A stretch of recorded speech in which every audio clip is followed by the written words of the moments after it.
Greetings and welcome in. Happy Football Eve, everybody. As we are the Sports Shuffle, I am Flying Ryan Gilchrist along with. Are you ready for some football? Tampa Motormouth, Joel Verlin.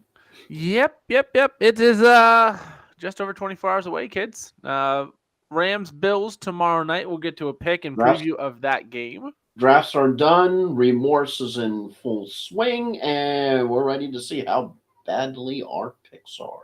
Board is reset for another season. Right now 12, so actually a slower season for me. Might get in an auction league either tonight or tomorrow because I like doing one a season. And we But have yeah. already begun the is he going to play or not? Chris Godwin watch hath begun. Yes. So gonna have a lot of watches. It is, of course, week one. Now all those nagging injuries you The heard about in the preseason. the Will Lamar Jackson get paid watch He'll is get paid also somewhere. on. Well, if it's not Baltimore, he'll get paid somewhere. That's not a question. He will get paid. It's just a matter of where and how much and when. Baltimore would be smart just to give him all the money that he wants, but I don't know if Are, they want to do that. are you ready for a fun fact? Fun fact. Let's go. From Sharp Football Analysis. Since 2012, flying, the Jaguars have spent $1.64 billion in free agency. No team has spent more. Also, no team has lost more. Yeah.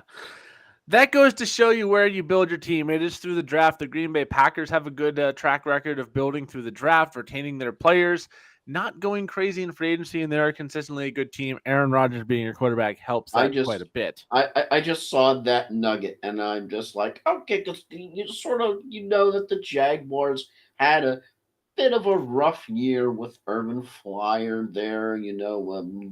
So you're just sort of kind of wondering about the franchise in general. That just kind of sort of answers the question. Yeah, hopefully for the Jaguars, turning over a new leaf, Doug Peterson coming in, changing the culture. Sounds like things are going in the right direction, but we've Anything heard has that to be before. better than Urban Liar. Yeah, there. Joel, you and I could take over the helm without any coaching experience and at least be just as good as Urban Meyer, if not maybe even a little bit better.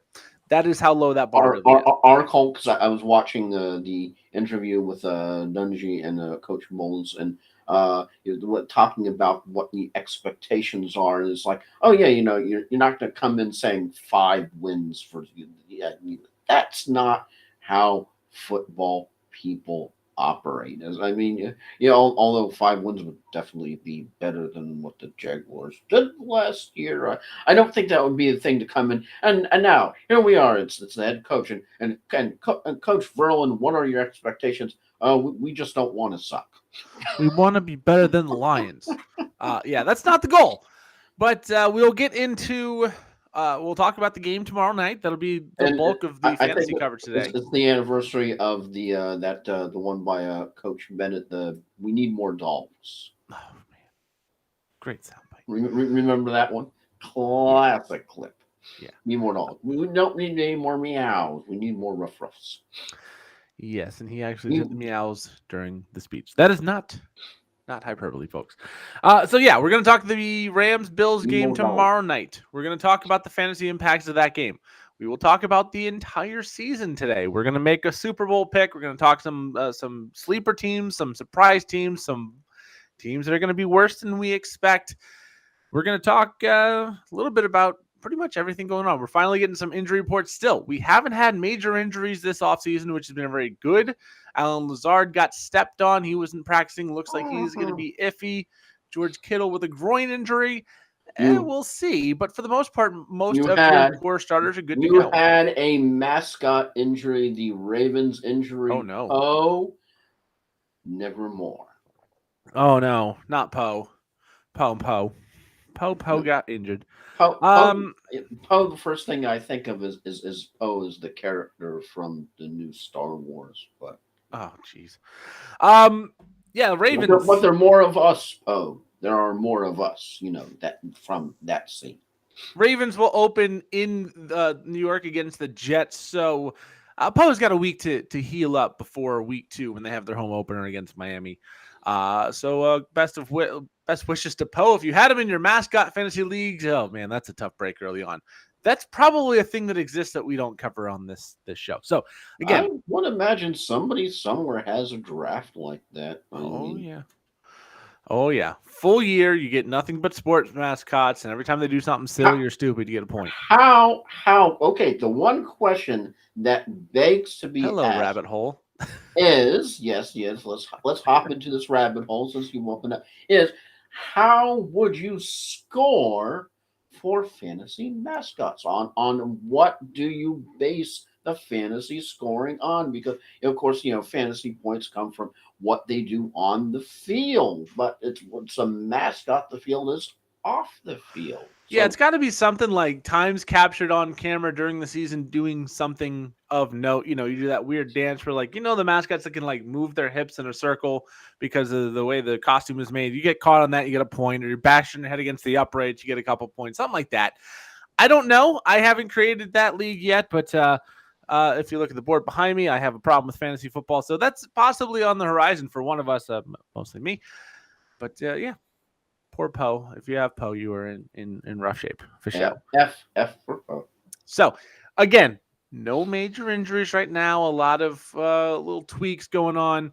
Oh man, Gritty. Yeah, Gritty for the Flyers. Number 1 overall pick because he's a league winner in that mascot thing because he streaked at the outdoor game, which I didn't know a mascot could streak. We need to know. We need to know what top 10 picks Flying Ryan has for the mascots are if you would have a mascot draft. We need to know. Oh man, I'll put together a list, but Gritty is definitely 101 for sure. Yeah, we'll come back to that. I know Philadelphia would be well represented, so we'll come back to that. I'm gonna make a little note over here. Mascot ranks. Just for later. A lot of good hockey mascots actually out there, so probably not a lot of representation for baseball. Sorry, Raymond of the Rays, and we'll see. Anywho, So I'm still trying to get over the whole the Guardians, the fact that they're no longer it's the Indians. It's not the Indians anymore. Now they're the Guardians, as you tend to always think Cleveland. It's the first thing that comes into your mind. Autopilot is Indians. Yeah. Named after a bridge is the most disappointing end of that. Not even after the comic book superhero team, the Guardians of the Galaxy, which I could get behind. No, the Guardians is named after the Guardian Bridge. Guardians of the Galaxy, which has some pretty damn awesome music in it. Oh, yeah. Very, very good music. So, anyways, let's go over some news and notes. First of all, congratulations on a successful and exciting career for Emmanuel Sanders, announcing his retirement as a Bronco today. Not a huge surprise there. Dawson Knox reached a 4-year extension with the Buffalo Bills. So, dynasty players, that links in with Josh Allen for at least another 4 more years after this year. Probably a sneaky good pickup if you can get him relatively cheaply. And are you surprised? Are you shocked? Are you horrified at all the fact that Baker Mayfield is walking back the fact that he did not say that he was going to bleep up his former team? You can't say that in the media. So I don't think he said that to a reporter and then somebody heard him and they said, oh yeah, Baker said he was going to bleep him up. And he's like, no.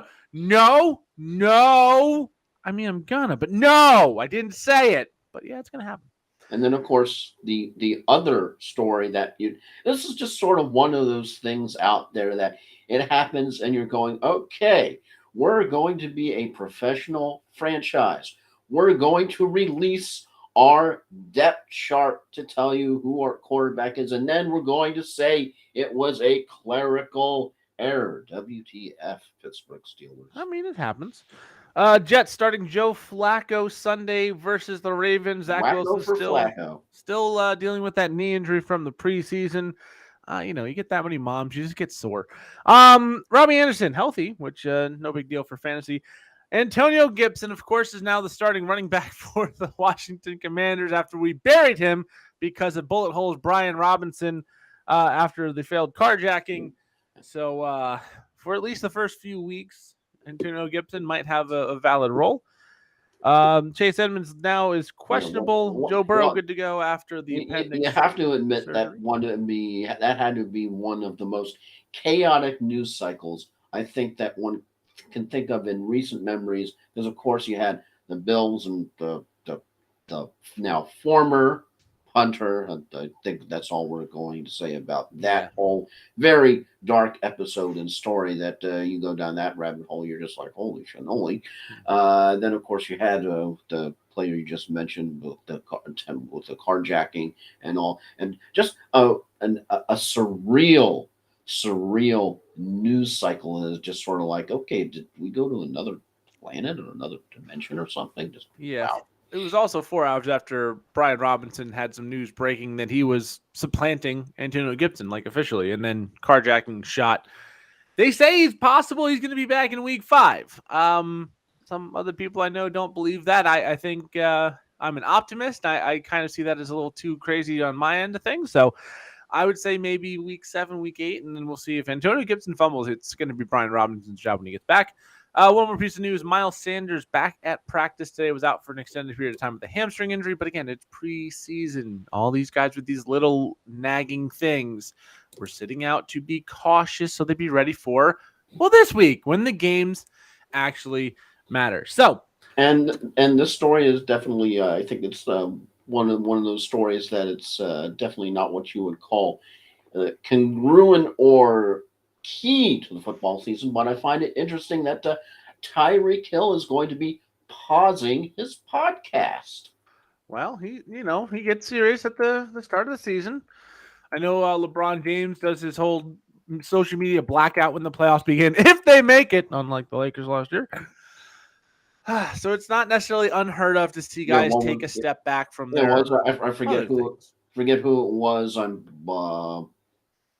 uh, can't remember who the player was, but they were asked about LeBron James and somebody else, and they go, "Oh no!" It goes, "They're playing with me since I'm the one who actually made the playoffs this year." So I forget who that was, but they were definitely throwing some shade of Yeah, the NBA is weekend. trash. Yeah, the NBA is just not worth the time. So, anyways, let's go into our regular season projections. We'll start with the NFC East because we were just talking about Gibson and two buttholes, Brian, as I've been calling him because of the bullet hole in his butt.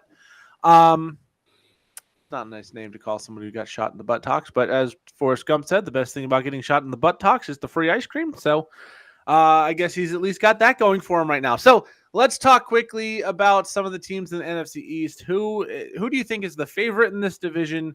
And is there any surprises you can see coming from the NFC East?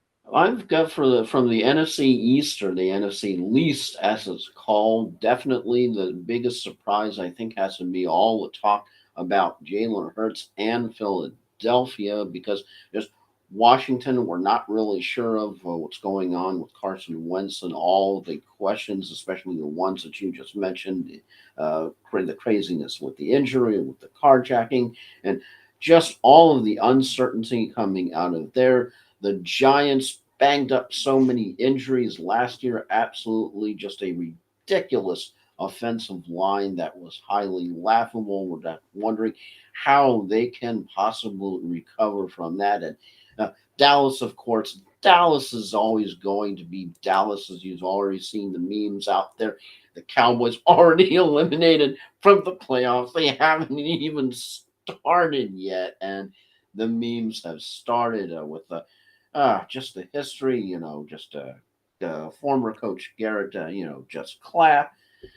And you just have to wonder what the future is going to be for the highly controversial Cowboys. So, out of that division, I just have to put it, even though I know that they can be volatile themselves, and we saw that last year, but I've got to go with the Eagles. The one team you didn't mention is the Giants. I think we can both agree that's the bottom team in this division. I mean, Saquon Barkley hopefully has a good year for fantasy reasons. We'll see about Kadarius Toney and Wandale Robinson, but I don't see a whole lot of hope there. I think the Cowboys are going to take a step back, and I agree with you. I think the Eagles are the favorite in that division. Cowboys might be lucky to get in the playoffs at all. Washington's going to go as Carson Wentz goes, and if history is any guide, that's not a bet you want to be putting your money on. So I'm going to say Washington not in the playoffs. Dallas going to be in contention, and the Eagles take that division. Then we'll go to your division, the NFC South, where 45-year-old Tom Brady returned, had a lot of S going on in this offseason, had to take 11 days away from the team to go film The Masked Singer or something else. Let's Baker Mayfield. go. Yeah, Baker Mayfield going to the Panthers. That's a big move. The Falcons look like they're starting a full rebuild. And then the Saints just keep being somewhat interesting in the background. Not the team on the surface you think in this division's got the best opportunity. Jameis Winston, though, has looked very, very good. Chris Olave, Jarvis Landry, Michael Thomas, a much better receiving core. And, of course, Alvin Kamara in the backfield, a defense that's still very solid. So, Joel, any surprises here? I think Tampa and New Orleans are the only two teams really with a real shot at going anywhere this year. Yeah, because you've got the question of how does Baker Mayfield adjust to his new surroundings with the team with the Panthers, and also how does Atlanta recover from transitioning from Matt Ryan to Marcus Mariota, and how does that affect the likes of Kyle Pitts and Cordell Patterson? So when you're talking about the NFC South, it really is a question of you have two teams who they're definitely rebuilding with Atlanta and Carolina. You always have the question of CMC and his durability and his health question, and but as much as you have New Orleans and Tampa Bay, you have so many questions. I think in New Orleans, Michael Thomas, is Kamara back 100%? What about Coach Allen and the regime change when you're going from just Peyton to Allen, and just how much of a coaching pedigree shift will that be for New Orleans? So I know there's a question of you have the have and the have nots. I think you even have a have and have not with Tampa Bay and New Orleans, and I definitely have to put, even though all questions of Tampa, of course, go with Chris Godwin in question. Got to put Tampa 1, New Orleans 2, and I just put Carolina 3 and Atlanta just because of all the questions 4. Yeah, Michael Thomas did practice today in a limited capacity with that hamstring injury. He is over the ankle that kept him out for so long. I don't think this is going to be as much of a runaway for Tampa as most people think. I think Tom Brady, without the offensive line that he's had the last couple of years, remember Ryan Jansen and Kappas leaving in free agency, Jansen with the injury, the backup center with the injury as well. I think that offensive line is going to struggle, and that's always been Tom Brady's bugaboo, is some pressure in his face. I think they're still good enough to win this division, but it might be a 9-8, 10-7 type of team instead of a 13-4 type of team. You really tend to put a lot of bank on a Winston and a New Orleans resurgence for this year. Remember, before Winston got hurt, the Saints were 5-2. Jameis Winston played pretty well, even if it wasn't he was going out and lighting up the scoreboard. But he was throwing to Marquez Callaway and other players that we honestly can't remember this time last year. Now they've got Landry, Olave, and Michael Thomas. I think any of those would have been the clear number one last year. All three of them are better than what they had. Taysom Hill now going to be a tight end properly, have his little weird packages, but he's going to be a tight end, something you can play into the offense. And Adam Troutman might be a factor as well. Kamara, if he's not suspended, I think that offense has a lot more power this year than they did last year, and they did beat the Bucs both games last year. So I don't want to sleep on New Orleans. I could see it being a battle to the end. I do think Tampa and Tom Brady will overcome, but I do think it's going to be like a 10-7, 10-7 finish between ththose two, or maybe 10-7, 9-8, just because I know Tampa's got a pretty tough schedule. They're playing I believe the entire NFC or AFC East or AFC West this year with the Chargers and the Chiefs and all of that. I believe that. I know they're playing the Chiefs. I don't think it's going to be the runaway that a lot of people might be thinking is going to happen this year. So as we go to the NFC North, the Packers have reigned supreme for a number of years now. Minnesota, though, new coaching staff. A lot of good buzz around that offense. Hopefully, defense is a little bit better. Detroit on Hard Knocks. Seems like the culture is going the right direction. And then you've got the Bears, who are just the Bears. And I don't have a whole lot of hope for them. So, Joel, hard to bet against a two-time MVP, am I right? Yeah, you do. You definitely. It's hard, especially with that lineup. Even with Campbell and all the progress he's definitely making for Detroit, and you have the talents like DeAndre Swift on the team, and of course, yeah. But then you have you're just trying to figure out what's going on in Chicago, and can they stop shooting themselves in the foot ever? And then you just have Minnesota, who you kind of have to wonder if they can ever seem to get over the hump. It's tough, especially with that lineup and that division. It's very hard to go against Aaron Rodgers and the Green Bay Packers.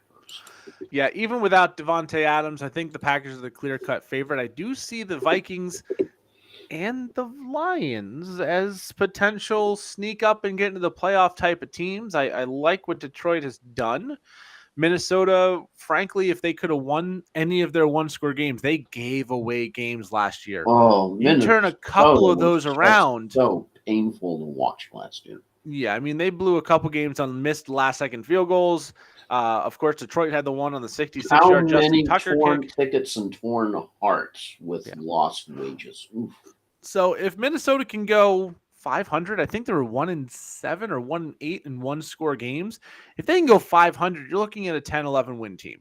So Minnesota, I think, is a almost playoff certainty if they can lock down some of these games. Green Bay, I think, has improved on defense. Their offense without Devontae Adams is likely going to take a step back unless Lazard or Romeo Dubs or another wide receiver we're not thinking of can really come out and establish himself as the alpha, the way Devontae Adams did, or at least 80% or so. Chicago is going to be dog crap. They are going to lose this division. They're going to be in contention for the number one overall pick. That's just how Well, it one of their is. stories is I think their team president afterwards is finally retiring. Yeah, I mean, they're looking to build a new stadium. They're looking to rebuild this roster from the ground up. They need a As new. far as fantasy options for Chicago, you have David Montgomery and They need. maybe Mooney and Komet, but I don't love either one of those. So They I need would a say new this franchise. this is going to be one of the more balanced divisions outside of Chicago. I think Green Bay does win it. They're going to be battling for that number one seed because they're just frankly too good. But Minnesota and Detroit could be interesting. I think Minnesota's got a good shot at making the playoffs. Detroit probably a year or two away, but they're getting the pieces in place. Amon-Ra St. Brown, Jamison Williams, DeAndre Swift, TJ Hawkinson, Jared Goff at quarterback, not ideal, but they're getting some pieces. DJ Chark is a wide receiver 2 or 3 options, actually not bad. So they're getting some options there. Offensive line is fantastic for Detroit. So defense, work in progress, need a new quarterback, but Detroit's on the way up. I'm going to say Green Bay takes the division. Not easily, but they'll have it wrapped up between Thanksgiving and Christmas without too much worry. And then we go to the NFC West, where the reigning Super Bowl champions, the Los Angeles Rams, that's why I'm wearing the jersey, last time they get their kudos for winning the Super Bowl last year. They are in the NFC West. The Arizona Cardinals and the San Francisco 49ers are also in the NFC West. Both look like they have legitimate playoff and Super Bowl aspirations. And then you've got the Seahawks and Geno Smith and Drew Lock, who are basically an afterthought at this point, even though they were well in contention last year until Russell Wilson got injured. This one, I think we might actually disagree on who wins this division. So, Joel, go ahead and tell me what you see coming out of this division. I'm assuming we're both on the same page. Seattle, bottom feeder of this division. Yeah, they just have to be with how much they have lost, what they were traded away just to have Russell Wilson shipped to Denver. Just absolutely brutal. They may have made up for the future, but sacrifice at the present. So you just it's hard trying to make any kind of case for Seattle to do anything other than being a punching bag for the whole freaking division. In this case, San Francisco, out of all of these teams, I think tend to be one of the more interesting choices, especially with their most recent signing of none other than Jimmy Garoppolo, who for the longest time was out the thought of as a legitimate backup somewhere. You were thinking of maybe the Panthers because of what happened to Darnold. Also, when maybe even, of course, the Browns and uh, seeming to endlessly be suggested as, hey, that might be a place since you have, of course, the Deshaun Watson suspension in. What about Jacob Brissett? Will anyone back him up? But of course, with the extension, which I think kind of surprised everyone, Garoppolo was made the most expensive backup in the entire league. Pretty nice. And I think that makes the San Francisco 49ers, at least as far as quarterback goes, probably one of the more secure teams out in the entire division because, of course, Arizona, you see what happens if Kyler Murray goes down. With the Rams, it's all about Stafford. And, of course, well, the Seattle, if they have something happen, that might actually that can't make it any worse than what they have already. But hey, with this division, it's just sort of hard to figure out as I'm trying hard to buy any kind of Arizona at all. Just I think they've really shook me as far as how they played in the playoffs, and it's going to take a long time for me to forget that game from hell when all of a sudden they just morphed into this team that you're going, what the hell happened to these are the Cardinals? Uh, Rams, I'm not sure if they have enough horses to get back Jack and do it again. So, the team that I think I'm going to, out of all of these teams, I think I'm actually going to pick the San Francisco 49ers as the team that edges everybody out just because solely of the depth that they have by signing Jimmy Garoppolo and they having the quarterback depth, which is so important. We've seen what happens when all of a sudden when your main man goes down. Yeah, Trey Lance's starter is going to make things very interesting. The Jimmy Garoppolo signed backup deal to ensure he doesn't go to Seattle is very interesting as well. San Francisco is going to be a good team. Deebo Samuel, George Kittle, that probably 17-headed monster in the backfield that Kyle Shanahan likes to do. Brandon Ayuk's got a lot of good buzz. So San Francisco is still going to have a good defense. Going to be a very compelling team. Los Angeles, you still have Matt Stafford with that elbow injury. He's not going to miss time for it unless it completely goes, because that's what Matt Stafford does. He plays every single game. Allen Robinson and Cooper Kupp going to be very solid, but we'll see what happens with Akers and Henderson in the backfield. I'm actually taking Arizona on this one. I like Kyler Murray. I think the addition of Hollywood Brown is very good. Zach Ertz and Trey McBride could be a great tight end combination like Ertz and Goddard was for a while in Philadelphia. James Conner should be very good out of the backfield. DeAndre Hopkins will come back eventually. They do still have A.J. Green and Rondale Moore as some weapons on the outside. I think that defense is taking a step in the right direction. And I just have this weird feeling Arizona's going to have the kind of year we've been waiting for. Because if you remember a few years ago, maybe 10, 15 years ago, Arizona was always that team. People were like, oh man, this is the year they're going to step up and make the playoffs. Or this is the year they're going to challenge for the division. And they always fell flat, or they always fall apart, or they always just come up a little bit short. Then all of a sudden, people start to turn them back and be like, you guys can't do it. Kurt Warner comes to town. They go to the Super Bowl and lose to Pittsburgh. And everybody's like, oh, Arizona's here. And then they went back to doing what Arizona does best. So I kind of think this is that year Arizona sneaks up on all the people that started to turn their back and be like, oh, yeah, you guys can't do it. We're going to go focus on San Francisco. We're going to focus on L.A. And then all of a sudden, Arizona's going to come up from behind and just surprise everybody. So I'm going to take Arizona there. I think the Rams get back into the playoffs. The question is going to be San Francisco for me, just because I do know Trey Lance is going to be a weapon for this offense, but second-year quarterback basically just now getting the reins. I haven't seen enough to have confidence that as far as an on-the-field product. As far as fantasy goes, I think he's going to be an absolute stud. But for on-the-field wins-loss performances, I want to see it more. And I just don't believe in it quite yet. I could be wrong here. I would say that 7 seed for me comes down to Detroit, Dallas, and San Francisco. So San Francisco, I think, has probably the inside track on it, but very interesting to say the least out there. Like, well, the main question is how much of a dog crap season will Seattle have? They're going to be real bad. That's all I know. I don't know how bad real bad is. It I will would be not want to be. quantified shortly and thusly. Yeah, I've got a top 10 draft pick projection coming out here later in this show. And then we'll cover some of these teams we've already come through. So for me, the NFC's number one team is going to be Green Bay. I do just think that's too soft of a division and they're too good of a team. My number two is going to be Arizona. Just again, I think this is the year they come up and surprise people. My three team is going to be Philly. I just think they're figuring something out. AJ Brown's going to help quite a bit. Miles Sanders healthy is going to do better than he did last year. 4 for me is going to be Tampa. Tampa Bay is very good. For me, Minnesota gets the 5. Again, I think this offense is primed to explode. If that defense is any better, they can win a few games. They'll be okay. For me, the number 6 seed is going to be the LA Rams. And I forgot to mention New Orleans being in that mix for that 7 seed.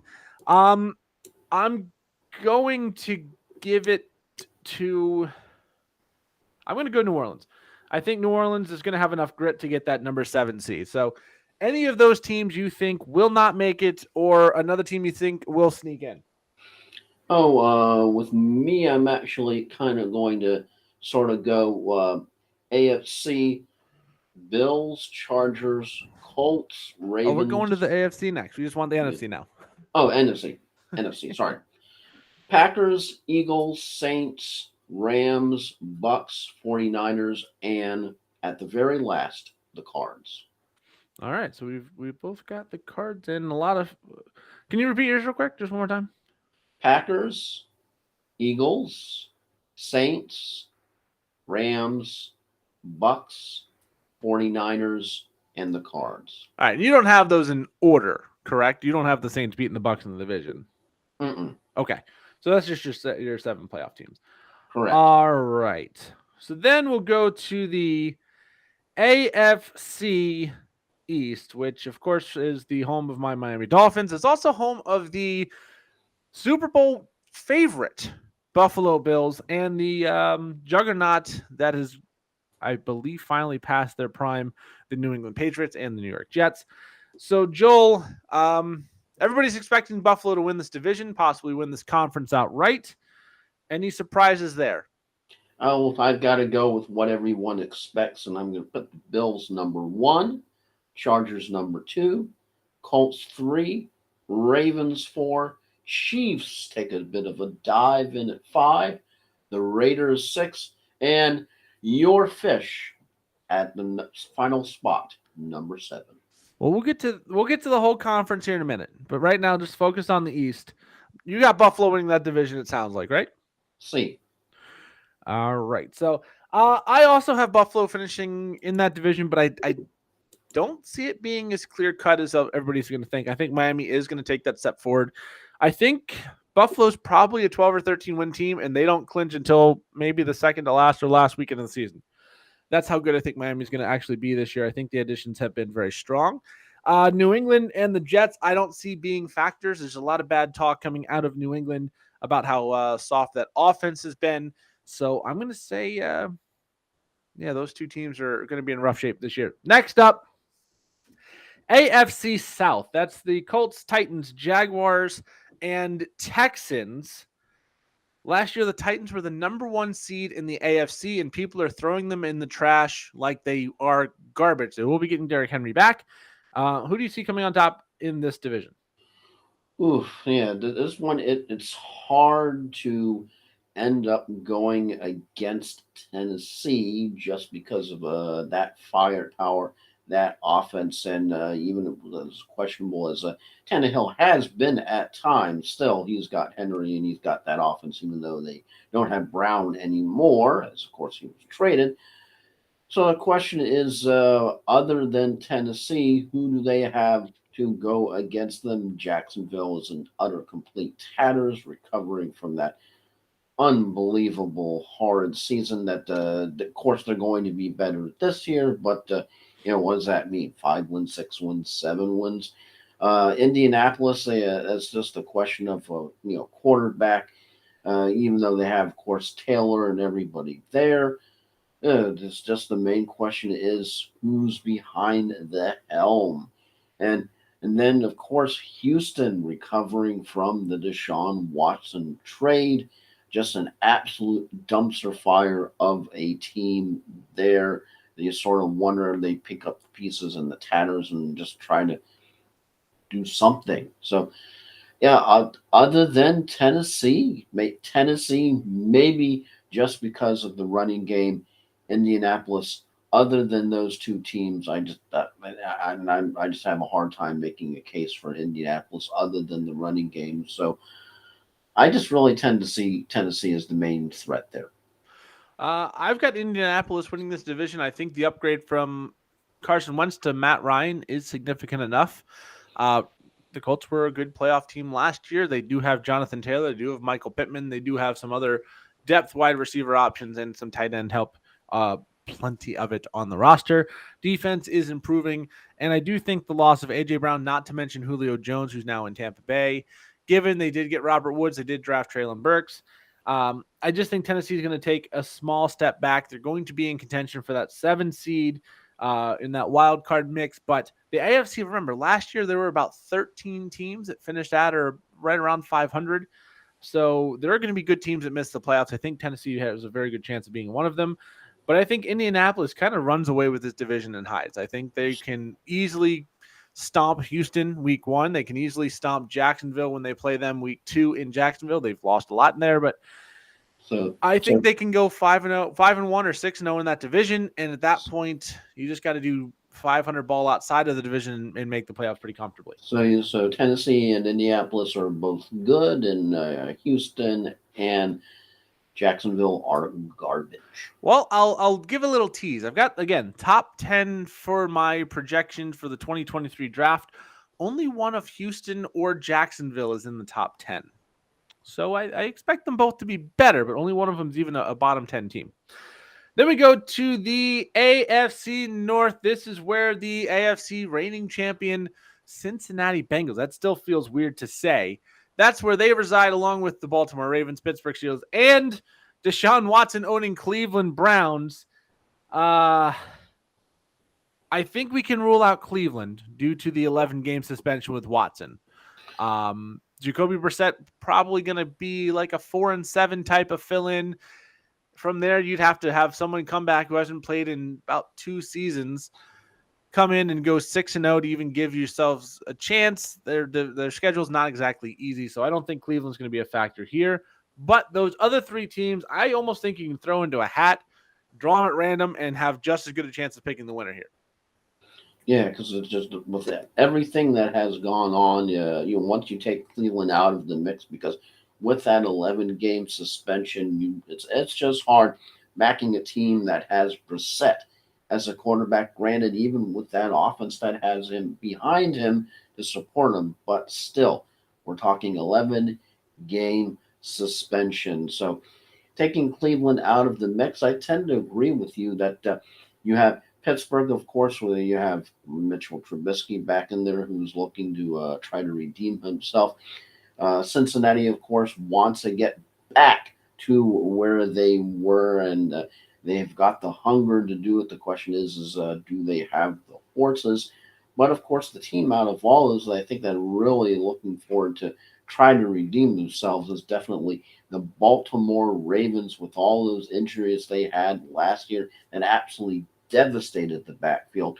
I think Lamar Jackson, once they get all the ridiculousness with all the negotiation taken care of, and he can focus on football.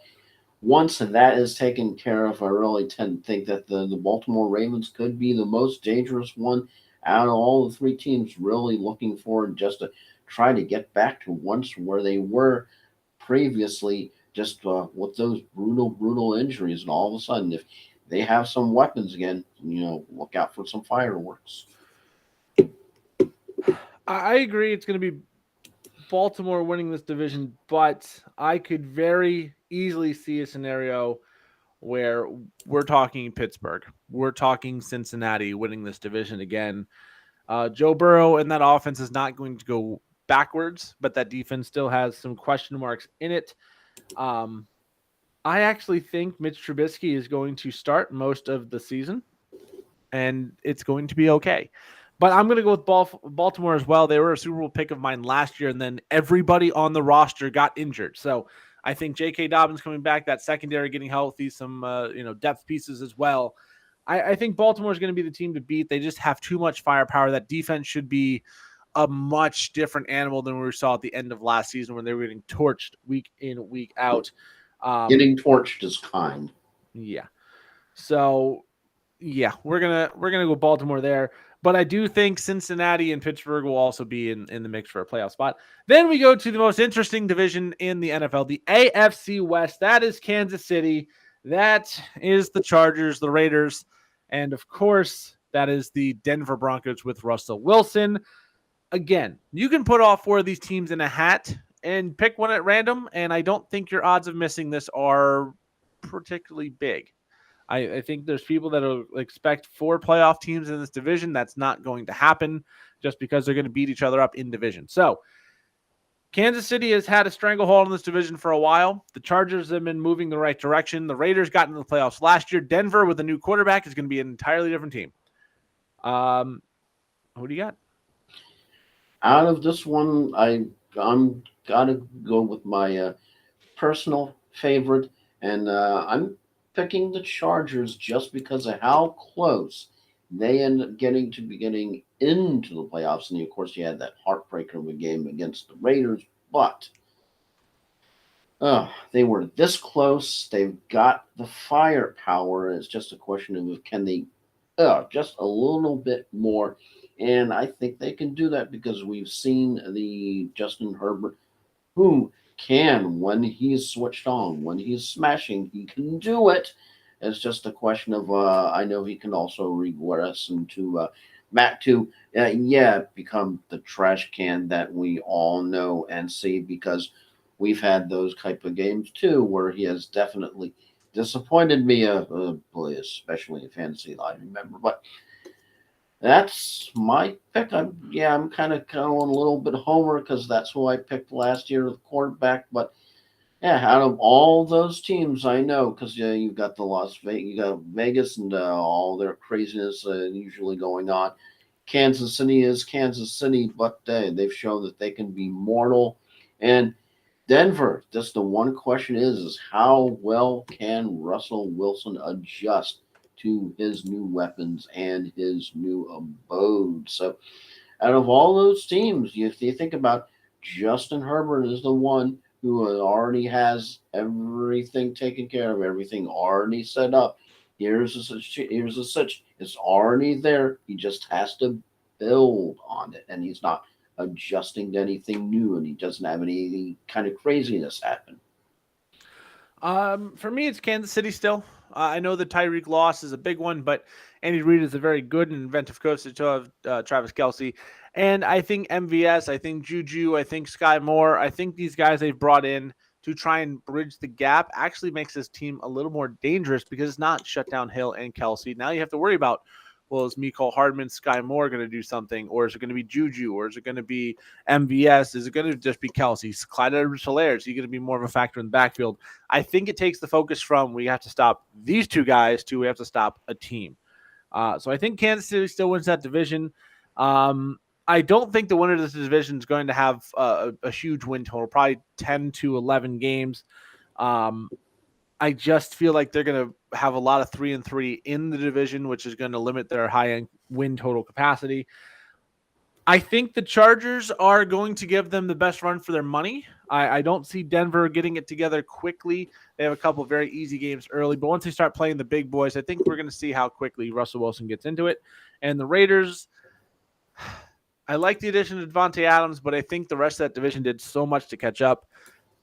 Kansas City still has one of the best coaches in the NFL. I think they will be just fine, and I'm going to take Kansas City to win that division. So for me, I've got the Indianapolis Colts as the 1 seed. That's the surprise for me. Buffalo as the 2, Kansas City the 3, Baltimore the 4, Miami the 5, who I think might also have the 3rd best division or record in the conference, Cincinnati at 6, and I'll take the Chargers at number 7.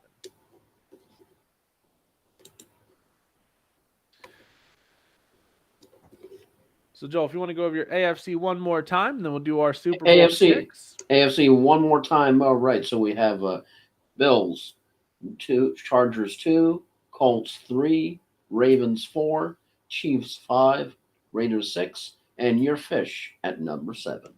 All right. So, Super Bowl picks. Joel, who do you have for the Super Bowl on your end? Because mine's a little spicy. My Super Bowl pick. I know I ended up saying one thing over when we started, but actually have a change. Have a All right. change. My Super Bowl pick is Bills over Eagles. Buffalo and Philly. Writing down for later. Not a bad pick. So you're taking Buffalo to win that one. I have neither of those teams. I have teams that I don't think anybody else is going to have. I'm going to take Arizona and Indianapolis.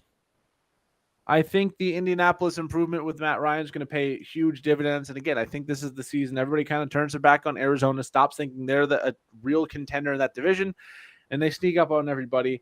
I also kind of think that the division and the conference breaks correctly for them.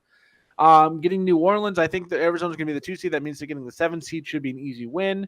And then I have, a couple upsets in the divisional round. Tampa Bay and Philadelphia losing to wild card teams, giving them an easier path.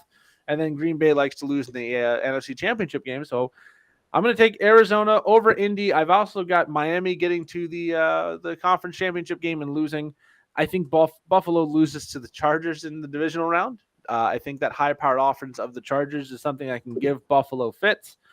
But yeah, Arizona over Indianapolis is my pick. I don't expect that to be right, but I didn't expect Cincinnati last year either. So strange things are going to happen. Every pick can sound ridiculous until it happens. Anybody who said Cincinnati's going to the Super Bowl, you laughed at this time of year last year. Don't lie. Don't try and deny it. If you heard someone say Bengals are going to be in the Super Bowl and be one play away from possibly winning it, you would have laughed and said, you need to get some psychiatric help.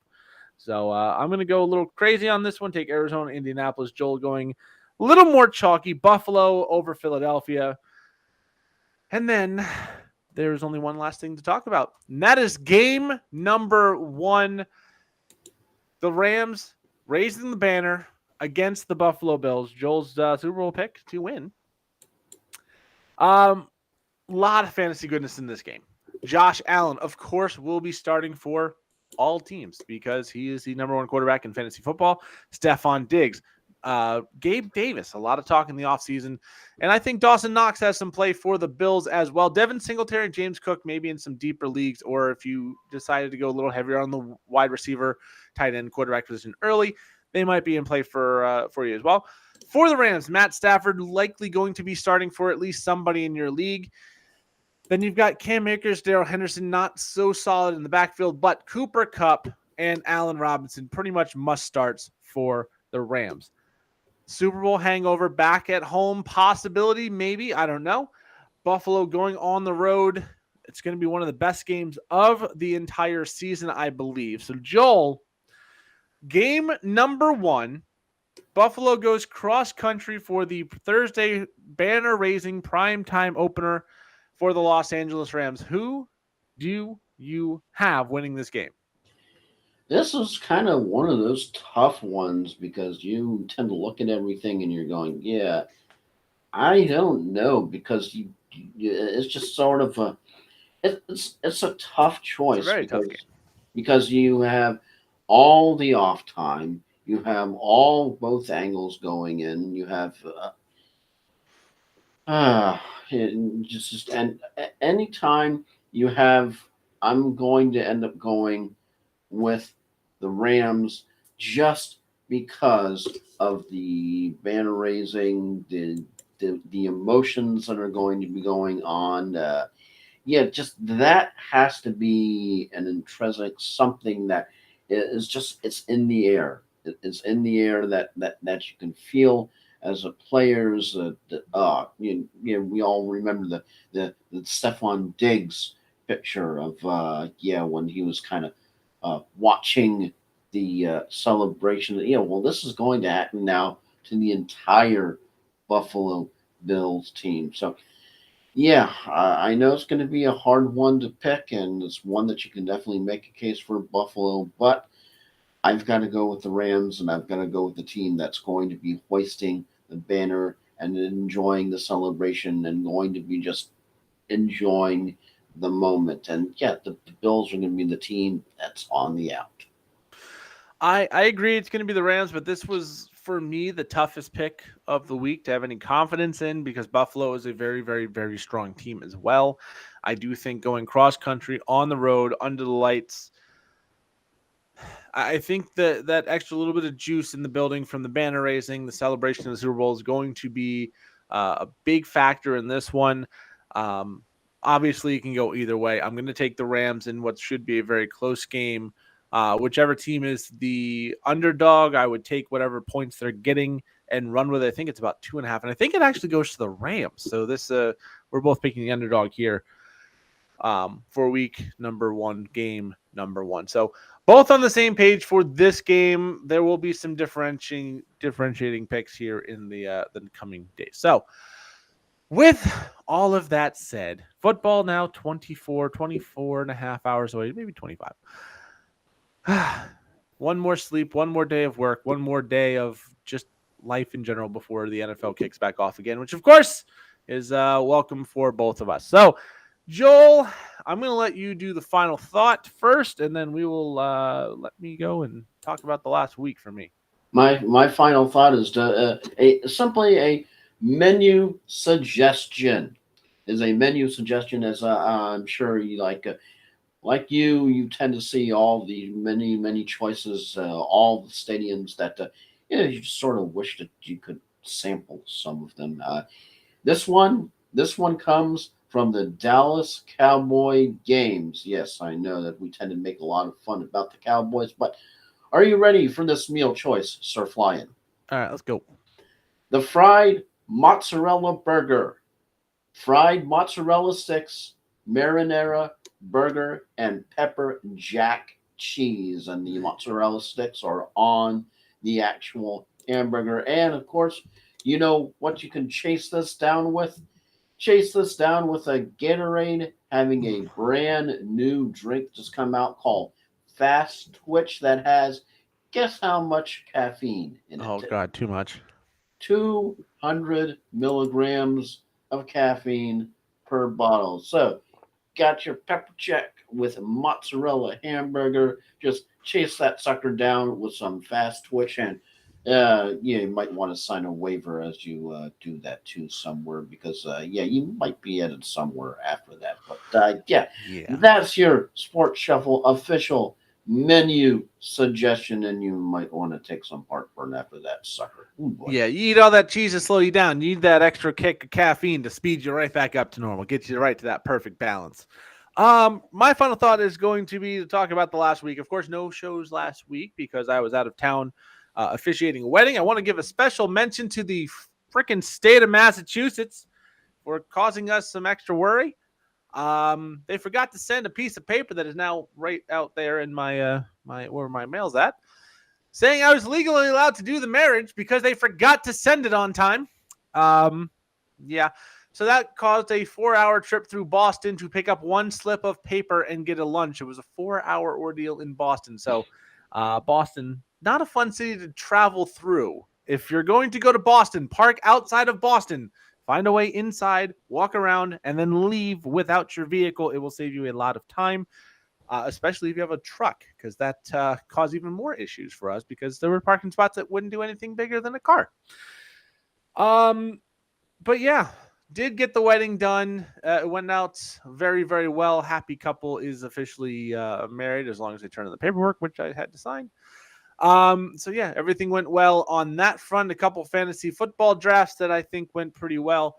So yeah, officially a marriage officiated for the Sports Shuffle on Friday.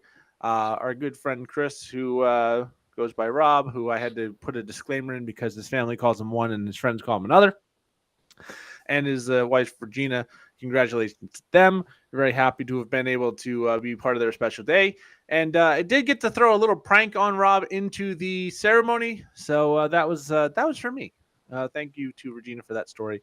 And it was happy to share that you can just go in and mess with this beer in the refrigerator and everybody will be happy, except for him. But it's not a good prank if the person getting pranked is happy. Are they? Is it? So, all right. One more quick thing. I did mention I had a top 10 list for the draft next season. So here's where I expect the bad teams to finish. Number one pick, I think, goes to Seattle. I just can't see Geno Smith or Drew Lock getting anything done. Rashad Penny's probably going to get hurt because he always does. Kenneth Walker, who knows? Just a bad situation. Bad defense. Bad. Number two, Chicago Bears. It's just a bad situation again. Those two could flip, but I think those are the two worst teams. Number three, I've got Atlanta. I think Marcus Mariota is better than we expect, which isn't saying a whole lot because most think he's going to be trash. Number four, I've got the Jets. I think the Jets are going to be moving on from Zach Wilson, the MILF hunter himself, at the end of the season. Speaking of New York teams moving on from quarterbacks, number five, I've got the Giants. I just don't see it going well for them. Number six, I've got Washington. This might be a little bit of a surprise because there's some good hype around some factors of this team, but I think they're going to fall flat. Number seven is going to be Carolina. I don't see it getting a whole lot better. CMC gets hurt. It's going to be tough. Number eight, New England. I think number eight is New England Patriots. I think this offense is going to take a big step backwards, of course, when they have a defensive play caller right now in Matt Patricia calling the offense. That's not a good thing. Number nine, Houston Texans. I think this team is going to be better than we're expecting, but still a top 10 team. And number 10, I've got the Cleveland Browns, which means Jacksonville not in the top 10. I kind of think this is going to be one of those surprise, like 7 and 10, 8 and 9 kind of teams. It's like kind of in the hunt in December, but not really in the hunt in December. So with that being said, that's where I see the top 10 on the draft board next year. I have a Sports Shuffle Audible for you. All right. Audible is with Matt Nagy no longer in the league, and I know that's your ding dong, which is dead. Who is your Matt Nagy for this year? Oh, there's not going to be another Adam Gase or Matt Nagy, but the short list would have to include Matt Rule of the Panthers, who wanted to be like, well, Baker Mayfield might not be the starter. No, he's going to be the starter. Yeah, he is. It ain't going to be Sam Darnold, dude. Yeah, it's not going to be Sam Darnold at all. Unfortunately, I think Robert Saleh is going to get a bad deal in the Jets. I don't dislike him that way, but I think that's going to be an interesting one. But I could see Kevin Stefanski for the Browns. I could see him being one of those people who now thinks he's so smart that he's going to do something dumb and expect everybody to be like, yeah, that was really smart. And everybody's going to be like, no, that was really dumb. Why did you do that? I still firmly believe that Mitch Trubisky is a better quarterback than we realized because of Matt Nagy. Now, given most people think he's hot garbage, so it's a pretty low bar to vault over. But I think he's going to hold that starting job for a considerable amount of the season for Pittsburgh. That about the same bar that Doug Peterson has to vault over that was formerly occupied by Urban Meyer. Yeah, I mean, Pittsburgh starts with Cincinnati week number 1. That's not an easy one as they go on the road. And then in week number 2, they play New England, who I think is going to be an easy enough win for them. And then week number 3 for Pittsburgh, they have, Cleveland. So they could very easily start 2-1 or 3-0 if they can beat Cincinnati week 1. Are you going to bench a 2-1, 3-0 Mitch Trubisky in favor of Kenny Pickett? I don't think so. I think Pittsburgh's going to be good enough. But I think Kevin Stefanski has the potential to be the new Matt Nagy. Although there's no other Matt Nagy. He was just garbage. So, anyways, any more audibles, Joel? Nope. All right. So, again, 25 hours till kickoff, give or take. And we're to the point where trust your fantasy logic, trust your draft process, trust what you thought. Keep an eye on your rosters, and keep an eye for that guy this week that pops. Last year was Elijah Mitchell. Keep an eye for that guy. Get him on your waivers if you can. But we're here. There's no more analysis to be done. There's no more planning. Now it's all reacting and putting the work in during the season, following what's going on, and making the right decisions with your fantasy roster. So, with that said, I am Flying Ryan Gilchrist, along with Wondering why I started that guy this week, Tampa Motor Mouth, Joel Verlin. And we'll be back Friday with a recap of Thursday's game and the week 1 preview.